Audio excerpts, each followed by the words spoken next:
Myself, Dr. Manju Meena, assistant professor in chemistry from government college Kota.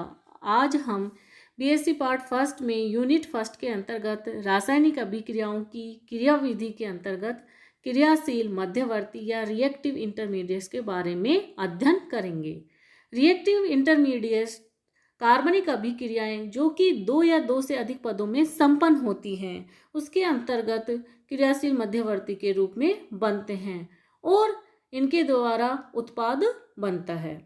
मुख्यतः क्रियाशील मध्यवर्ती रासायनिक विज्ञान में 6 प्रकार के होते हैं।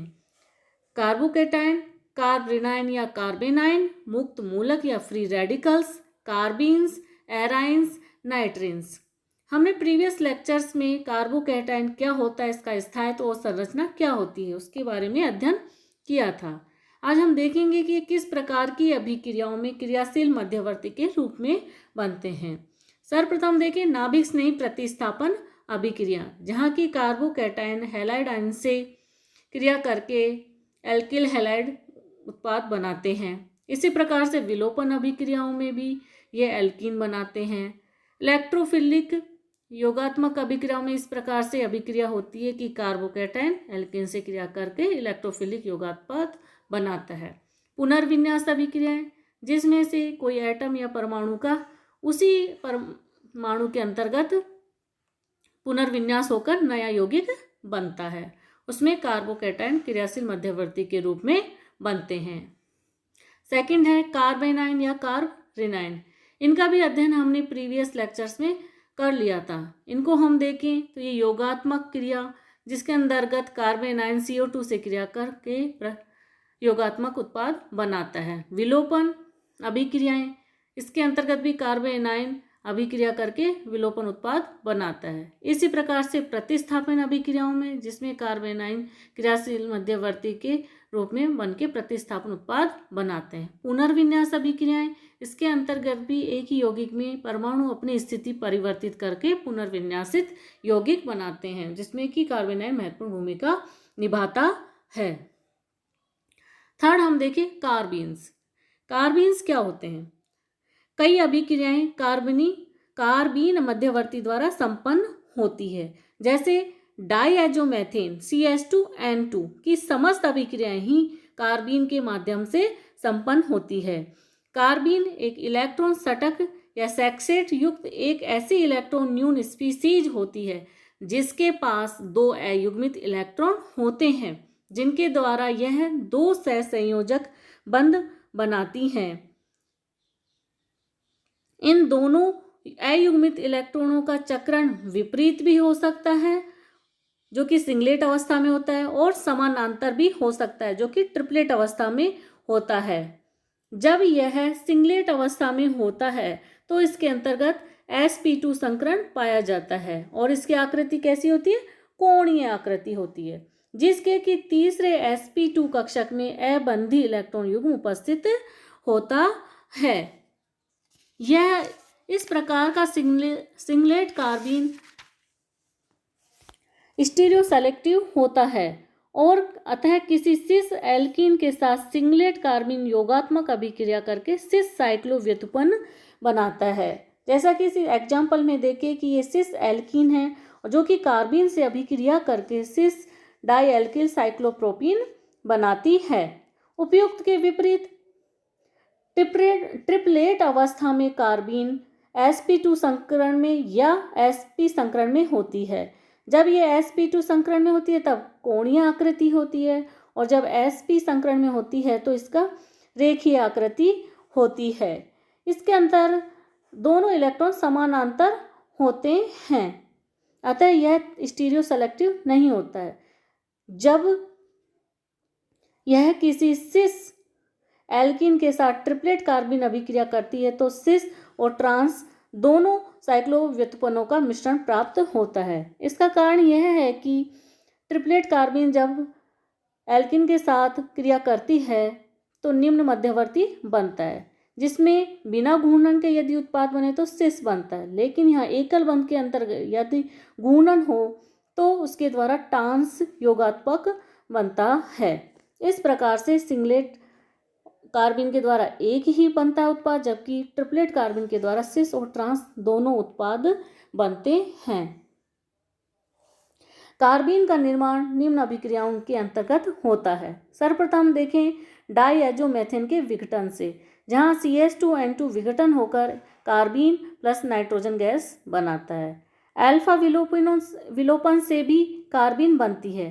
क्लोरोफॉर्म OH माइनस से क्रिया करके CCl3 प्लस H2O बनाता है। CCl3 का आगे विघटन CCl2 डाइक्लोरोकार्बिन में व क्लोराइड आयन में हो जाता है।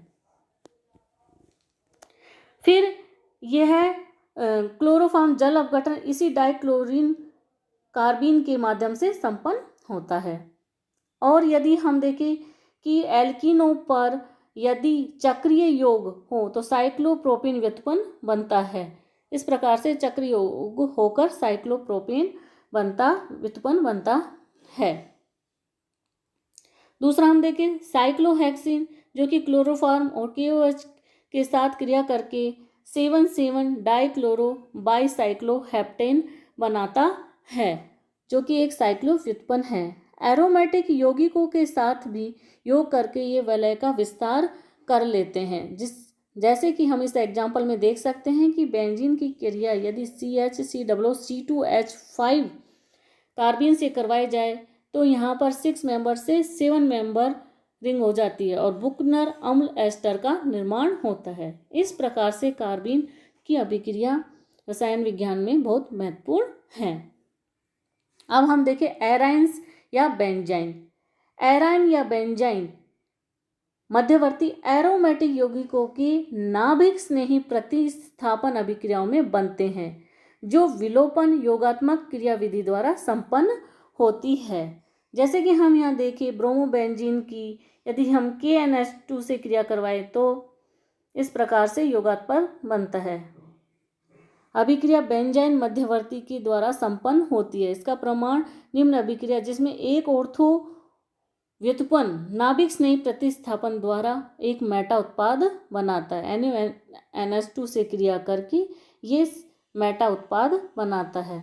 इस उत्पाद का बनना केवल बेंजाइन मध्यवर्ती के द्वारा ही समझाया जा सकता है, जिसको कि हम निम्न क्रियाविधि के द्वारा समझ सकते हैं। यहाँ पर क्लोराइड आयन निकलता है NaNH2 की उपस्थिति में, तो NH3 बन जाएगा और यहाँ से Cl निकल जाएगा और यहाँ डबल बॉन्ड आ जाएगा। फिर ये NH2- से क्रिया करेगा तो इस प्रकार से बॉन्ड टूटता है, जिससे कि NH2 यहाँ जुड़ जाता है, यहाँ माइनस जो कि कम स्थायी है, और इस प्रकार से प्रतिस्थापन उत्पाद बनाता है। अब यदि यहाँ देखें तो इसके अंदर बॉन्ड इधर टूटेगा, क्योंकि F की या फ्लोराइड आयन की विद्युत ऋणता अधिक होती है, इसलिए बॉन्ड इस तरह टूटेगा और यहाँ पर क्या आएगा -चार्ज और प्लस पे ये NH2 जुड़ जाएगा। बाद में ये यहाँ बंद बनाएगा और इस प्रकार से एक H+ आयन NH2 से क्रिया करके NH2- से में जुड़ के NH3 के रूप में निकल जाएगा और यहाँ पर इस प्रकार से प्रतिस्थापन उत्पाद बनता है, जो कि यह वाला अधिक स्थायी होता है। बेंजाइन संरचना एवं उसका स्थायित्व। हम देखें कि बेंजाइन की संरचना में बेंजीन अणु में निकटवर्ती 2 कार्बन परमाणुओं के पास sp2 कक्षक में एक अयुग्मित इलेक्ट्रॉन होता है। इन दोनों कक्षकों के अतिव्यापन से बेंजीन वलय में एक अतिरिक्त बंध बनता है। चूंकि ये दोनों निकटवर्ती sp2 कक्षक उसी तल में है जिसमें कि बेंजीन वलय है, साथ ही ये पाई कक्षकों के लंबवर्ती या परपेंडिकुलर होते हैं, अतः इनके साथ अतिव्यापन नहीं करते और एरोमेटिक तंत्र को भी बाधित नहीं करते और न ही ये अनुनाद के अंदर भाग लेते हैं। इन निकटवर्ती sp2 कक्षकों के अतिव्यापन हेतु यद्यपि यह षट्भुज थोड़ा विकृत हो जाता है, फिर भी प्रभावी अतिव्यापन नहीं होता। यही कारण है कि बेंजाइन अत्यधिक अस्थायी व क्रियाशील स्पीसीज होती है। बेंजाइन को कभी भी प्राप्त नहीं किया जा सकता, लेकिन इसकी उपस्थिति की पुष्टि डील्स एल्डर अभिक्रिया द्वारा की जा सकती है, जहाँ की डाइईन अथवा फ्यूरेन व्युत्पन्नों के साथ किसी अभिक्रिया में उत्पन्न बेंजीन को ट्रैप किया जा सकता है। अतः यदि हम इस अभिक्रिया में देखें कि बेंजाइन को यदि फ्यूरेन के साथ क्रिया करवाई जाए तो क्या बनता है, निम्न प्रकार से योगात्मक बनता है जिसमें कि वलय का विस्तार होता है। अब है नाइट्रीन। कार्बिन की भांति नाइट्रीन भी एक ऐसी उदासीन स्पीसीज है जिनमें एक नाइट्रोजन परमाणु के पास 2 अयुग्मित इलेक्ट्रॉन सहित कुल 6 इलेक्ट्रॉनों का सेट होता है। कार्बिन की भांति इसमें इसके दोनों अयुग्मित इलेक्ट्रॉनों का चक्रण समानांतर अथवा विपरीत हो सकता है। अतः नाइट्रीन भी सिंगलेट अथवा ट्रिपलेट दोनों प्रकार की अवस्थाओं में बनता है। नाइट्रिनों के पैतृक यौगिक नाइट्रीन NH का निर्माण पराबैंगनी विकिरणों की उपस्थिति में हाइड्रोजोइक अम्ल के विघटन के द्वारा करवाया जाता है। हाइड्रोजोइक अम्ल अल्ट्रावायलेट किरणों की प्रेजेंस में नाइट्रीन बनाता है। इसी प्रकार से एल्किल आइसोसाइनाइड से भी बनता है RnCO। अधिकांश नाइट्रीन निम्नतम ऊर्जा अवस्था में होती है और इलेक्ट्रोफाइल की भांति व्यवहार दर्शाती है। कार्बिनों की भांति ये भी चक्रीय योग या साइक्लो एडिशन तथा अंतर्निवेश या इंसर्शन आदि अभिक्रियाएं संपन्न करती हैं। इसकी कुछ प्रमुख अभिक्रियाएं निम्न हैं। फर्स्ट हम देखिए अंतर्निवेश। RC+ON R3CH के साथ क्रिया करके यौगिक के अंतर्गत अंतर्निवेश हो जाता है और योगात्मक बनाते हैं। चक्रीय योग, इसमें नाइट्रीन एल्किन के साथ क्रिया करके चक्रीय योग के द्वारा साइक्लो व्युत्पन्न बनाती है। पुनर्विन्यास, जिसके अंतर्गत यौगिक के परमाणु का एक स्थान से दूसरे स्थान पर पुनर्विन्यास हो जाता है। इस प्रकार से पुनर्विन्यास द्वारा योगात्मक बनता है। एब्स्ट्रैक्शन या अपहरण, इसमें Rn Rs के साथ क्रिया करके इस प्रकार से यहाँ H जुड़ जाता है और R एल्किल मूलक निकल जाता है। द्विलीकरण अभिक्रिया, Rn क्रिया करके Ar double N double bond N Ar मतलब कि 2 अणुओं का द्विलीकरण हो जाता है। इस प्रकार से नाइट्रोजन की रासायनिक अभिक्रियाएं संपन्न होती हैं। अब हम देखें मध्यवर्ती एवं अन्य आयनिक स्पीसीज पर औपचारिक या नियमनिष्ठ आवेश दर्शाना। किस प्रकार से निकालेंगे? Assigning formal charge on intermediate and other ionic species. किसी अणु का प्रत्येक परमाणु कुछ इलेक्ट्रॉन अभ्र द्वारा घिरा रहता है और इस इलेक्ट्रॉन अणु में यदि अतिरिक्त इलेक्ट्रॉनों का योग होता है तो उस पर आंशिक ऋणावेश आ जाता है, जबकि इलेक्ट्रॉनों की कमी होने पर आंशिक धनावेश आ जाता है। ये आवेश औपचारिक आवेश कहलाते हैं। किसी अणु अथवा आयन के समस्त परमाणुओं के फॉर्मल आवेशों का योग उस अणु अथवा आयन पर विद्यमान कुल आवेश के बराबर होता है। किसी परमाणु के फॉर्मल आवेश को निम्न सूत्र द्वारा परिकलित कर सकते हैं। फॉर्मल आवेश बराबर क्या होता है? उदासीन परमाणु के संयोजकता कोष में विद्यमान इलेक्ट्रॉनों की संख्या माइनस अबंधी इलेक्ट्रॉनों की संख्या प्लस सहसंयोजी बंधों की संख्या। इसे स्पष्ट करने के लिए हम कुछ उदाहरण के द्वारा इसे समझ सकते हैं। जैसे हम यहाँ देखें कि हाइड्रोजन पर हमें फॉर्मल आवेश निकालना है, तो हाइड्रोजन मतलब संयोजकता कोष में कितने इलेक्ट्रॉन उपस्थित है हाइड्रोजन परमाणु के? 1 माइनस अबंधी इलेक्ट्रॉनों की संख्या कितनी है यहाँ पर? 0 प्लस सहसंयोजी बंध की संख्या कितनी है? 1।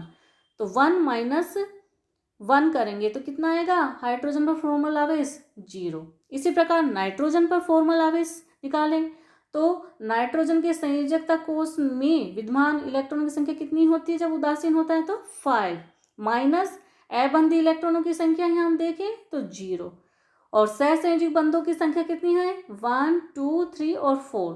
तो 5 माइनस 4 बराबर 1।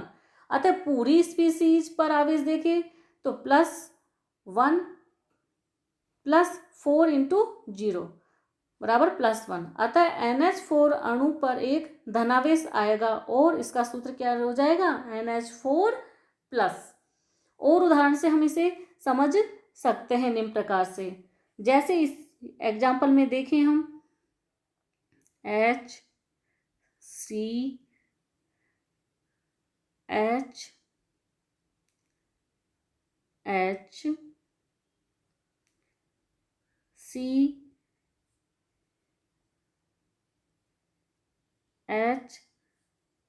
और H। तो इसमें प्रत्येक हाइड्रोजन परमाणु के लिए फॉर्मल आवेश निकालें तो क्या हो जाएगा, H के लिए फॉर्मल आवेश, इसके संयोजकता कोष में कितने इलेक्ट्रॉन उपस्थित होते हैं, 1, माइनस अबंधी इलेक्ट्रॉन की संख्या कितनी है इसमें, 0, प्लस सहसंयोजी बंधों की संख्या कितनी है इसमें, +1। तो बराबर कितना हो जाएगा, 1 - 1 करेंगे तो 0। तो हाइड्रोजन पर फॉर्मल आवेश कितना होगा, 0। अब हम CH2, इस वाले CH2 वाले कार्बन के संयोजकता इलेक्ट्रॉनों की संख्या कार्बन की कितनी होगी, 4। सहसंयोजी बंधों की संख्या कितनी है, 1, 2 और 3। तो माइनस, सबसे पहले हम देखें अबंधी इलेक्ट्रॉनों की संख्या कितनी है CH2 पे, 1 और 2, प्लस सहसंयोजी बंधों की संख्या कितनी है, 1, 2 और 3। तो कितना आएगा इस पे फॉर्मल आवेश, 4 - 5 बराबर -1।